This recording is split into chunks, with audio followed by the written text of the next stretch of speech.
Pai do seu irmãos, graças a Deus por tudo que Deus tem feito. Hoje, nossa última lição, na lição de número 14. E o nosso tema é Entre a Páscoa e o Pentecostes. Nessa lição nós vamos ver, meus irmãos, que tipo de festas eram essas. Claro, não vai explicar exatamente quais, mas por que o Senhor Deus mandou, o que Deus requeria acerca dessas festas. Eu queria dizer para os irmãos que eu estou colocando à disponibilidade dos irmãos os vídeos já das últimas lições, porque eu não vou ter a disponibilidade nem de gravar os vídeos e também não vou ter como mandar os vídeos no canal. Então, meus irmãos, eu queria falar para os irmãos que eu estou colocando à disposição para os irmãos e que os irmãos orem, que provavelmente eu vou virar. Se os irmãos verem algum vídeo, alguma ministração minha no YouTube, não se escandalize, porque se eu tiver essa possibilidade de colocar, eu vou colocar sim, mas não é uma coisa que está certa, vamos dizer assim, eu chegar em algum lugar e fazer esse tipo de trabalho. E também eu não posso, eu vou para um outro lugar, eu vou para um outro país, eu também não posso exigir de ficar usando a internet das pessoas para mandar o vídeo. Mas se acontecer de eu ministrar, eu peço para o pastor, já é uma outra situação, amém? Então eu peço a oração dos irmãos. O nosso texto áureo que está em Atos capítulo 2, versículo 1, 4, diz assim: Cumprido-se o dia de Pentecostes, estavam todos reunidos no mesmo lugar.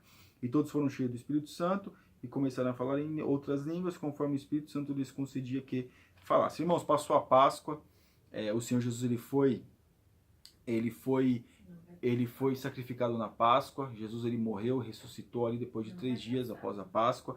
E agora Jesus fala para eles que deveriam ficar em Jerusalém esperando. E exatamente caiu no dia da festa de Pentecostes. O Espírito Santo desceu e encheu aquele lugar e todos foram cheios do Espírito Santo após 40 dias.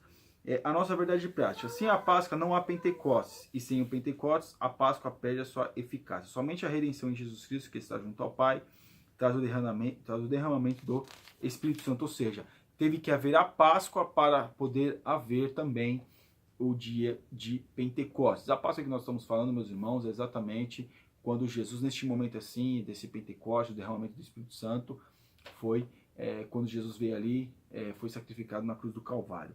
A nossa leitura bíblica em classe, que está em Êxodo 34, do 18 ao 29, aqui, meus irmãos, o Senhor vai determinar que tipo de festas eram guardadas, quanto tempo o pessoal deveria guardar a terra, as especificações que o povo tinha acerca das festas, como que deveriam fazer, os pães asmos, tudo isso Deus dando a receita, Deus dando para eles como que Deus queria que eles fizessem e procedessem acerca da terra, acerca das festas, e que dia que não deveriam fazer nada, deveriam guardar para o Senhor. Então o Senhor dá toda uma lista, todo explicando para Moisés, para falar para o povo aquilo que ele queria do povo.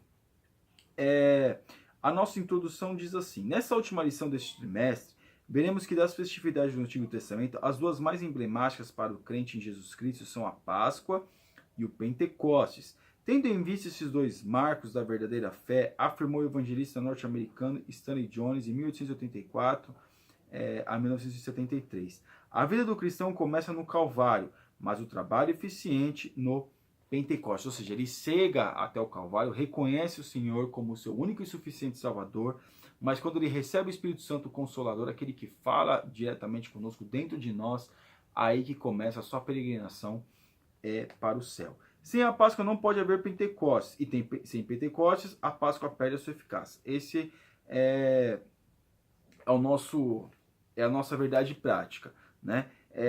Significa que duas são as experiências indispensáveis aos discípulos de Jesus: a salvação e o batismo com o Espírito Santo. Ser salvo e ser batizado com o Espírito Santo. A experiência do batismo com o Espírito Santo, muitos falam que não tem nada a ver. Tem a ver sim, irmãos. Você, claro, recebe o Espírito Santo ali quando você aceita Jesus, mas ser batizado é diferente. Você sente uma comunhão maior ali com o Senhor, você consegue ter uma experiência melhor com a sua vida espiritual com Jesus. Através do Evangelho completo, podemos reviver a experiência da igreja primitiva, que apregoava ousadamente que Jesus Cristo salva, batiza com o Espírito Santo, cura as enfermidades, opera sinais e maravilhas e em breve virá nos buscar.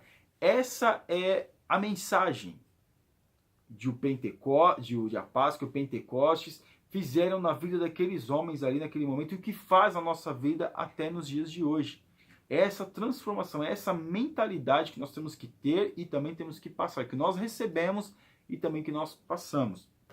Mas aqui Cristo, nossa Páscoa, Tanto para os cristãos quanto para os judeus, a Páscoa é considerada a primeira grande festa da Bíblia Sagrada.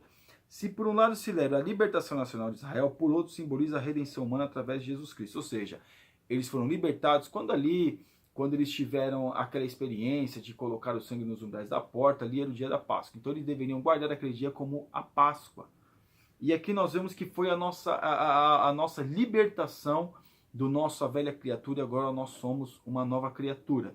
Então isso também simboliza a Páscoa, a transformação de Jesus Cristo com o seu sangue na nossa vida.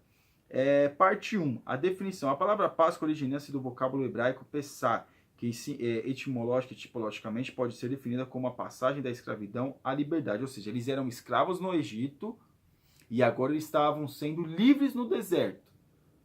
Por quê?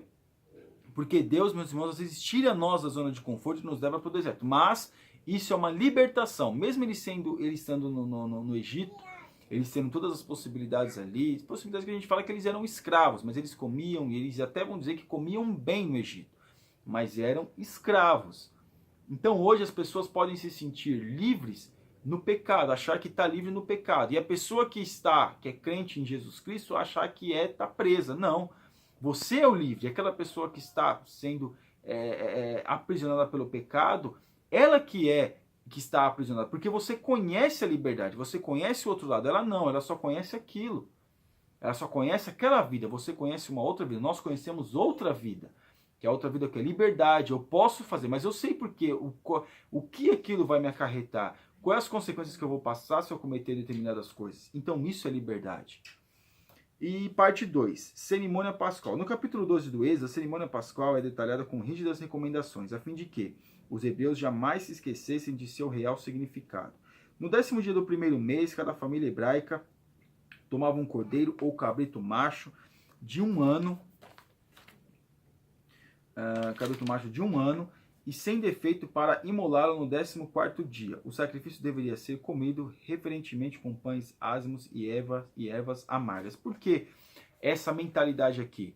Porque da mesma forma, quando eles estavam no Egito, e Deus falou para eles, e aconteceu aquela matança ali dos primogênitos, eles tiveram que sair fugidos do Egito e não ter o tempo de levedar os pães. Eles tiveram que pegar aquilo que tinha naquele momento e levar para que pudesse se alimentar naquela peregrinação até o Mar Vermelho. Então, ficaram 6 dias, meus irmãos, descendo ali para poder chegar até a encosta, para que Deus mandasse, é aqui que vocês vão atravessar. Então, esse era o sacrifício que Deus queria. Naquele momento não tinha como fazer um sacrifício, mas quando o tabernáculo, Deus fez com que eles tivessem o quê? Trouxesse a memória deles para que eles pudessem ser agradecidos acerca da liberdade que Deus tinha concedido a eles. O 3, simbologia. Como já dissemos, a Páscoa simboliza tanto a redenção de Israel como a dos gentios. Pois, através de Jesus Cristo, ambos os povos fizeram-se um. Eis porque o Senhor Jesus foi identificado desde o início de seu ministério como o Cordeiro de Deus que tira o pecado do mundo. Irmão, só voltando aqui, que fizeram-se um, nós temos que saber o seguinte, não foi só os hebreus que saíram do Egito. Ali havia muitos povos com os hebreus, e eles foram resgatados juntamente com os hebreus pelo sangue, lógico, dos umbrais das portas, que ali foram imolados o animal, mas pelas misericórdias de Deus. E agora nós somos também colocados diante de Jesus pelas suas misericórdias. Nós somos gentios, nós colocamos Jesus, nós somos o galho enxertado, meus irmãos. Nós somos este galho e nós recebemos as bênçãos, e Deus, o Senhor Jesus, várias passagens, Jesus nos ensinou que Ele estava também nos colocando nesse plano de salvação. A simbologia da Páscoa ganha vida e expressão na celebração da Santa Ceia. Então, meus irmãos, a Páscoa é a Santa Ceia para nós nos lembramos, porque Jesus, ele na semana da Páscoa, que houve a Páscoa, ele comemorou, ele instituiu a Santa Ceia, que até então eles se sentavam apenas para comer o pão não levedado e as ervas amargosas. Mas naquele momento ali eles comeram esse pão, comeram a última Páscoa, e agora o simbolismo é a Santa Ceia, ou a Ceia do Senhor. Parte 2, os Pentecostes, as festas das primícias. Sem a Páscoa não pode haver Pentecostes. Isso significa que sem a experiência pascal, as primícias não têm qualquer significado diante de Deus. O sangue do Cordeiro é imprescindível à nossa redenção. Então, o sangue desse Cordeiro aqui, até mesmo no Antigo Testamento, ali na época ali do Egito, era imprescindível, porque eles tiveram que colocar nas ombreiras das portas e nos umbrais das portas, para que o anjo da morte não entrasse. E esse sangue, meus irmãos, é um simbolismo que da cruz de Cristo para a nossa vida. Então nós temos que entender o quê? Que isso é imprescindível. O sangue de Jesus Cristo, o nosso total arrependimento diante de Deus é imprescindível. Para quê? Para nós nos achegarmos diante de Deus com súplicas e arrependimento. Parte 1, definição. A festa do Pentecostes, celebrada 50 dias após a Páscoa, recebe as seguintes designações: festa das colheitas, das semanas e das primícias. Eu falei 40, mas é 50. Enquanto a Páscoa era uma cerimônia doméstica, o Pentecostes era uma celebração pública, no qual toda a nação louvava a Deus por sua suficiência. Era também um momento de exercer a misericórdia e o serviço social. Então era uma festa coletiva, uma festa onde tinha várias pessoas. Por isso que Jesus mandou todos ficarem em Jerusalém. Todos, família de um, família de outro. As pessoas que ficaram em Jerusalém, várias famílias, várias tribos ali, receberam o Espírito Santo. O Espírito Santo os visitou ali e eles receberam. Porque era uma festa coletiva, uma celebração coletiva. Parte 2. O cerimonial. Em santa convocação, na qual todos deveriam apresentar-se a Deus de forma jubilosa, Israel apresentava a Deus as primícias de suas colheitas. Ou seja, devia trazer aquilo que era de melhor, aquilo que eles tinham colhido primeiro e o melhor. Deveriam trazer o melhor diante do altar do Senhor. Era o melhor que Deus queria, como nós vemos ali na nossa leitura bíblica em classe. Então ali Deus exigia o melhor para que fosse feita essa festa, para que fosse promovida essa festa. Esse era o cerimonial que Deus queria, ou seja, as pessoas colocando o melhor diante do altar do Senhor. A simbologia. Para nós, Pentecostes, as primícias representam as almas que, através do evangelismo e das missões, apresentamos ao Senhor Jesus Cristo. Aliás, ele mesmo comparou ganhar almas ao semear e ao ceifar. Ou seja, as primícias é isso que simboliza para nós. Quando nós colocamos diante de Deus a nossa disponibilidade para fazermos a sua obra, para colocarmos a nossa vida, para gastarmos na sua obra, e assim, meus irmãos, Deus nos recebe poderosamente. 3. O dia de Pentecostes. Se o Senhor Jesus Cristo não tivesse sido imolado como nosso Cordeiro Pascual, aquele dia de Pentecostes em Jerusalém não teria qualquer sentido para nós gentios. Todavia, a Páscoa de Cristo tornou real o Pentecostes do Espírito. Quando a gente fala Pentecostes, tudo que nós falamos Pentecostes, principalmente nós que somos pentecostais, por isso que vem essa palavra pentecostais, porque eles foram cheios do Espírito Santo no dia de Pentecostes. Se não fosse Jesus Cristo sendo imolado ali na cruz do Calvário, para nós não tinha sentido. Nós não comemoramos a festa, meus irmãos, dos Pentecostes, nem a Páscoa, como eles comemoravam, como os judeus comemoravam. Não temos essa tradição. Porém, nós reconhecemos o dia de Pentecostes como algo cheio do Espírito Santo que enche a nossa vida com a presença de Deus. Por isso que a gente fala, o crente pentecostal, nós somos pentecostais, e tem até a Bíblia pentecostal. Por quê? Porque no dia de Pentecostes, e nós cremos naquele Espírito ali que usou aquelas pessoas para falar em outras, nós cremos que aquele Espírito também atua da mesma forma conosco. Alguns segmentos, algumas linhas teológicas não acreditam, acham que os dons do Espírito hoje não faz sentido, mas para nós que cremos no Pentecostes, como eles também até creem, mas não creem da forma que nós cremos. Parte 2, os Pentecostes do Espírito Santo. Passados 50 dias desde a morte de Cristo, ocorrida na Páscoa, eis que os discípulos recebem o Espírito Santo em pleno dia de Pentecostes. Só para dizer que Jesus foi 40 anos assunto aos céus, 40 dias após assunto aos céus, depois que ele veio, ressuscitou, e após mais 10 dias houve o Pentecostes ali. Fala, vocês ficam ali, ficar em Jerusalém, porque para que do alto recebais o quê? O Espírito Santo, que vai descer na vida de vocês, que vai abençoar. Eles não esperavam que seria assim, mas aconteceu.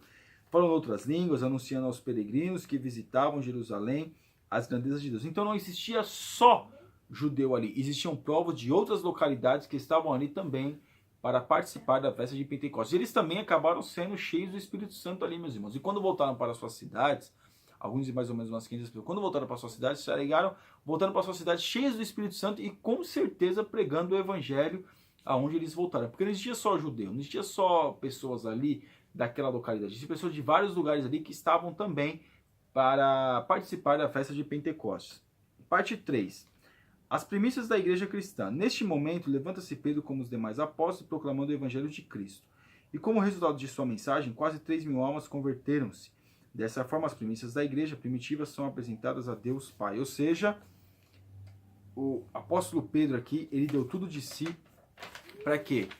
Deu o seu melhor para o reino de Deus. É assim como o povo fazia na cultura na época, e é assim que nós temos que fazer, dar o nosso melhor diante do altar do Senhor, para que ele venha se agradar da nossa vida. E a nossa conclusão: sem a Páscoa, o Pentecostes seria impossível, e sem o Pentecostes, a Páscoa não seria eficaz. Não podemos esquecer nossas raízes pentecostais, que jamais deixemos de proclamar que Jesus Cristo batiza com o Espírito Santo e com fogo. Somente assim, dentro em breve, apresentaremos uma grande colheita ao Senhor, da seara em nosso país, na América Latina, na África, na Europa, enfim, aos confins da terra. Irmãos, Pentecostes, ou a questão de avivamento, não é as pessoas falarem em língua estranha, não, meus irmãos.